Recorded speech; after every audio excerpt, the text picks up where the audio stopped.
I'm going to put the flashlight here in the back, and look at that. Look at that. Very, very nice build. I mean, the way they did the stained glass windows is really awesome.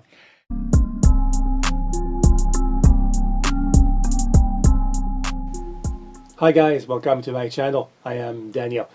I want to talk today about the Hogwarts Castle from Lego. 6,020 pieces. The set is not new. It's been around for almost 2 years.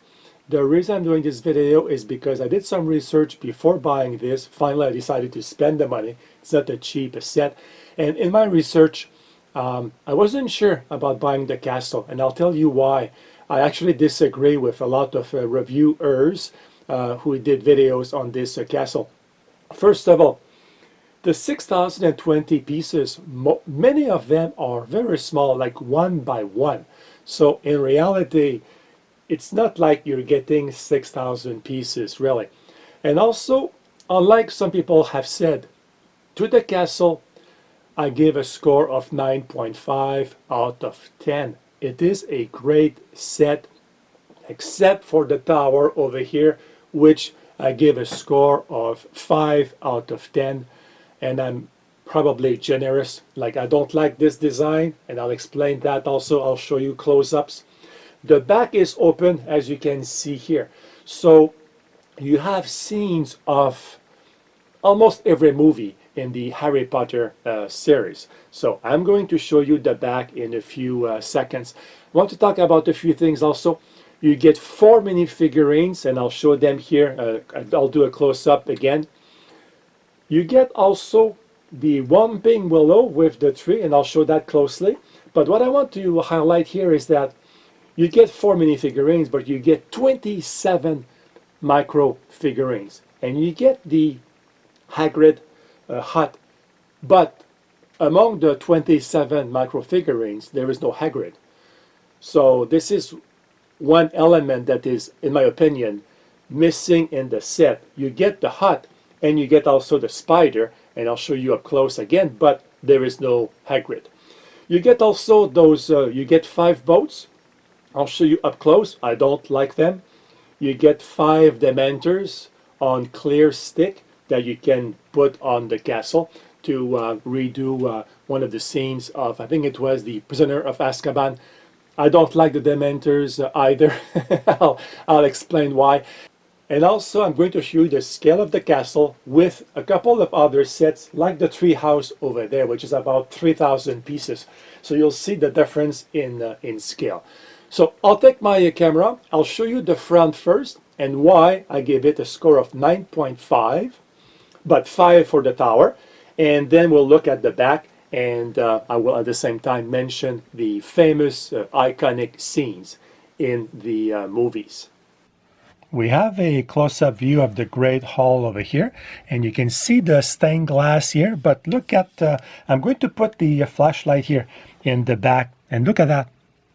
Look at that. Very, very nice build. I mean, the way they did the stained glass windows is really awesome. Also, what is nice here is the rocks, the way they designed the rocks all around the castle, as you can see here.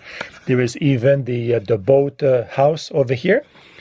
And here, looking at the bridge, the inside court. And here we have also the entrance here to the Great Hall. Now looking at the tower, and this is what I mean here, why I gave it a score of 5 out of 10. The finish is not equal here because of these pieces, and if you look over here, it's a little rough for finish. Like the finish is not the same as these tower tips over here. So Lego could have used special parts here, and at the same time have studs available to put the little windows. We have a view now of the side building, and same idea of the design of the stained glass. I'm going to put my flashlight in the back, and look at that again. Very, very nice design here of the stained glass. Again, Lego did an amazing job. We have a view here of the side of that building with the nice windows, and we have the bridge over here and the front of the great hall. So this is it for the front of the castle. I'm now going to show you the back with all of the scenes in the movie. Starting at the top of the tower, we have the Hungarian horntail dragon there. Very nice little build. We have here the office of Dumbledore. We can see him right here. It's a micro-figurine. We have here a sticker. We can see here Fox, the Phoenix, and at the back, the memory cabinet. Some people have said that the set has too many stickers, but I disagree. You need stickers here. You can see also here to see the details of on the walls. We have here the washroom. This is the sink in the room where we have also the moaning myrtle. So this was the secret entrance to the Chamber of Secrets. We have here the movable staircase. There are two of them here, and I put the micro-figurine. I put the student over here with all the portrait, and also over here. Here we have a view of the great hall again. We can see from the inside this time, the stained glass. We can see the flags. I put 4 students over here. We have the tables. And if I work my way down, over here we have the famous Chamber of Secrets with the basilisk serpent.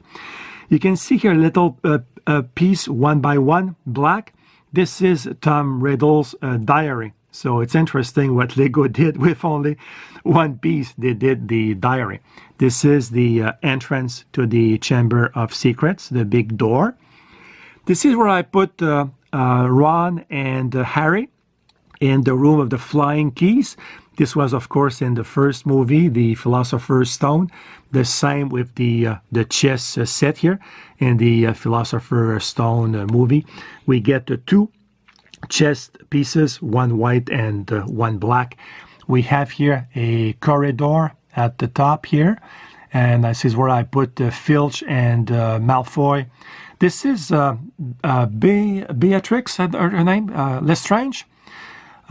She's right there. Here, of course, is the pink office of Dolores Umbridge. Look at that. She's also right there in pink.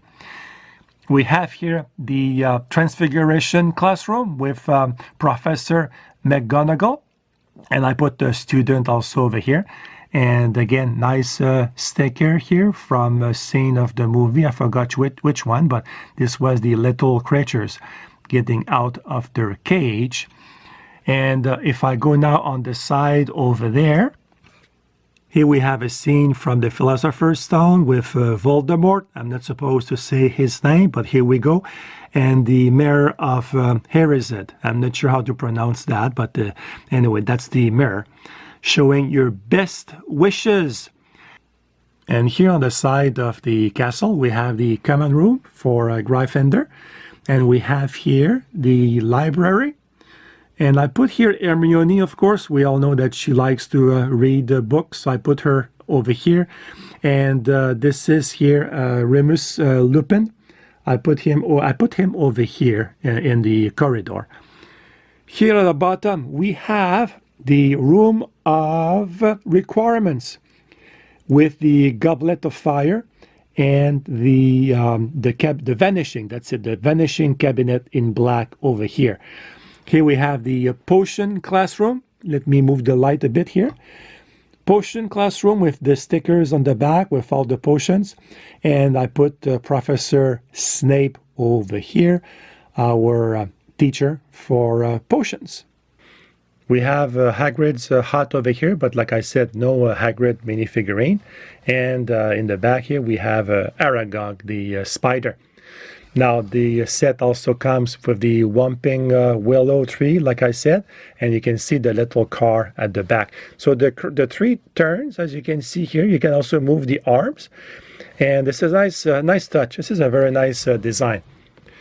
This is here the boat. We get 5 of them, but like I said at the beginning, I don't like the boat very much. When you take them, like you can see here, they don't stay together. So not very happy with this design here. We also get 5 Dementors. As you can see, they are on a clear stick. You can put them at the top of the castle, but I don't know, it defeats the purpose because you do see the stick, so it's not like you have flying Dementors. You do see the sticks very well, so I'm not going to put them at the top of my castle. And here we have the 4 minifigurines. Let me just do a good focus on them here. So we have Godric Gryffindor, we have Helga Hufflepuff, Salazar Slytherin, and Rowena Ravenclaw. So I want to say here that this is probably the only time that Lego will come up with these detailed minifigurines. Like they are very, very detailed here on their torso, even the back and also the legs. So these will be collectible minifigurines. This will probably be worth a lot of money in a few years from now. And these are the spares you end up with. As you can see, there are a lot of them. Now a word about moving this thing. You cannot move it like this, of course, it's too big. So fortunately, Lego made it in 2 parts. So you can see here, you can open it like that. So what you have here are not pins, not black pins, it would be too tight maybe or too difficult to remove. You have basically axles. So they just act as a guide. So as you can see here, you can move the 2 parts separately. So that makes it easier, much easier to move from one location to another. So the build is very, very solid. So once you have that, it's easy to move, like I said, except for the tower. It wiggles a little bit, so you need to be careful when you move this part. When you detach the 2 pieces, look at that. There's an Easter egg, devil's snare. Look at that. You don't see that when the 2 pieces are stuck together. And from this angle, we can see here the flying keys, which are stickers on a clear piece of 1x2. So I put a few sets side by side to have an idea of the scale of this castle. I have the tree house over here and the famous car in the movie Ghostbuster. I have a video on this very nice set also. So in closing, like I said, this castle is worth a score of 9.5 out of 10, except for the design of the top of the tower over here. I wish this was a little bit better right here. I think it's worth the money. It's expensive, but it's worth the money. It is big, so the challenge will be to find a good location to display this set. So thank you for watching. And if you have any questions about the set, let me know in the comments below. I'll get back to you as soon as I can. Have a great day. Goodbye, guys.